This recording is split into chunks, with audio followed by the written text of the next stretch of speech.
Hello there, lovely people. It's Alex from Nintendo Live here, and today we're reviewing for you Little Kitty Big City on the Nintendo Switch. This review was originally written by the superb Ollie Reynolds and has been adapted for video by me. But anyway, that's more than enough waffling. Let's dive right into things.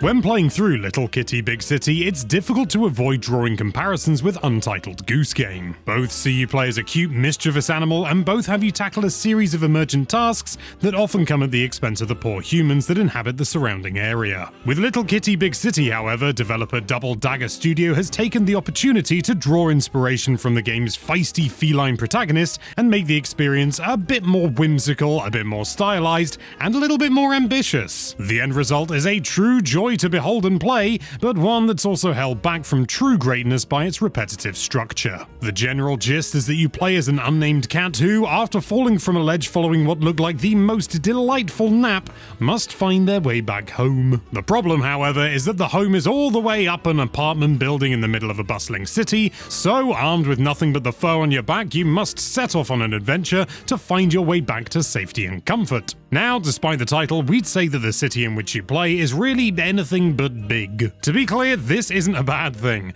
For those who might be familiar with the Yakuza franchise, whose own recurring Kamurocho, I've probably butchered that. However it's pronounced, that area is pleasantly compact, and the environment here will feel quite similar, placing far more emphasis on density rather than sheer size. What this means is that you can barely move 2 meters without stumbling across something that might be worth a second look. It could be a new character, a ledge leading to a secret area, a crawl space, an item, or even a place in which to curl up and take a nap. There's so much to see and so many interesting creatures to meet, it's ultimately a shame that the majority of the gameplay is relegated to basic fetch quests. And that's ultimately what Little Kitty Big City is all about, collecting stuff. Almost immediately, you're tasked with locating 25 quote-unquote shinies in order to retrieve a reward from a crow.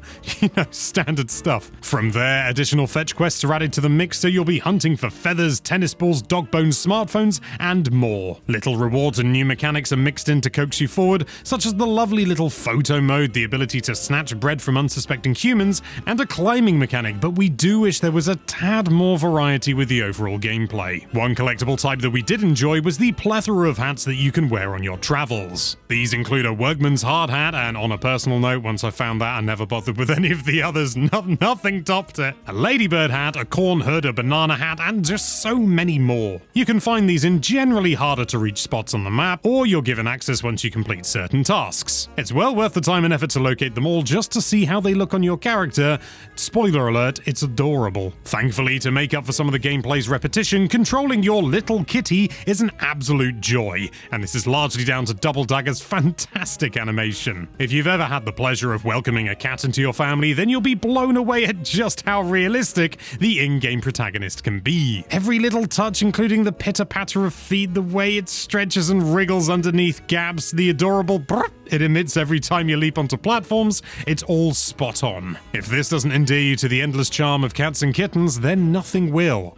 Except maybe a real one. That being said, movement isn't always perfect. Jumping in particular can be a bit fiddly at times, which, given the fact cats are typically agile and graceful, can prove particularly irritating. You can quickly tap B to execute a short hop, or you can hold it down and use an on-screen guide to aim your jump accurately. This is great in theory, but even when you line your jump up to perfection, the occasionally dodgy physics can sometimes send you flying off course. Now, in truth, it doesn't happen too often, but when you've successfully navigated a few gaps only to tumble back down to the ground at the last hurdle, it'll make you wish that a bit more polish had been applied to this particular mechanic. In terms of visuals and performance, Little Kitty Big City isn't the kind of game to push the Switch to its absolute limits, and for the most part, it looks and runs just about fine. The frame rate does drop every now and then, particularly when you pan the camera around the busy streets, but it's otherwise mostly stable. We were aware of a few bugs when we went hands-on with the game back at Summer Game Fest 2023, but it seems these too have been stamped mapped out nicely. All in all, it's a pleasant enough experience that won't have you regretting your decision to play on Switch rather than elsewhere. Little Kitty Big City is an adorable adventure that will almost certainly turn you into a cat lover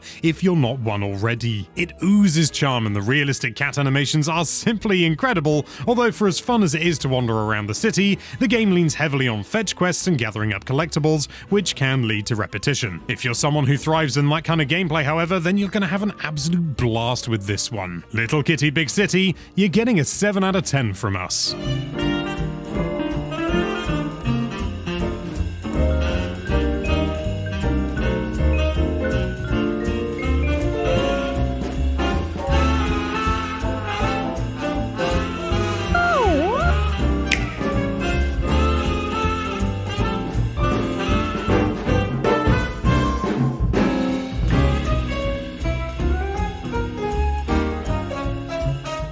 You've reached the end of the review, and that means it's time for Alex's personal thoughts, and this game is equal parts just absolutely delightful and mildly... Okay, it's not equal parts. It's just a bit infuriating at times. A cat's movement is not easy to capture, and let alone control, and any kind of realistic movement like that, you know, if you've ever played anything like, I don't know, God of War Ragnarok or something, there's always a strange weight to the movements in order to make them look realistic, and that kind of applies here, and it doesn't always manage to absolutely nail it. I mean, the intent is there, and when you do get the animations as they're intended, they are absolutely superb, but there are certain instances of, let's just call it jank. But having said that, this game is still just absolutely bloody delightful. There's no other word for it. It's just delightful. I'm lucky enough to be a cat lover and have 2 cats of my own, and I was kind of hoping that the cats would sort of react to the cat noises at the very least, or, you know, the cat being on screen. They didn't. They just didn't. I don't know, maybe they just don't care. They are cats after all. But throughout my playtime with this game, which was only around about 4 hours to do the main quest, and I was kind of taking my time a little bit, I was just grinning from ear to ear. It's just wonderful. Every moment I was playing it, I just wanted to share it all with every other cat lover I know, and I know a lot. It's charming, it's good fun, it's occasionally even marginally challenging, and not always just because of the jank. And to be honest, speaking of jank, there are some moments where I actually had fun with it. Like, I got locked. Well, not locked. I mean, I got stuck in a building, and it was just kind of fun. It's sort of like, oh, here I am. I did actually experience one weird soft log where I tried to interact with a bin, and it just stopped working. But that was the only time. It was just that one time. It's honestly worth it, though. I love a little sandbox game like this. And yeah, you can draw comparisons to Untitled Goose Game. It's not as vindictive by any means, but it is also incredibly good fun to just run into people's legs, nick their phones, and run away. I mean, that never gets old. Thinking about it, I really should have tried to drop one of their phones in the river. That would have been great.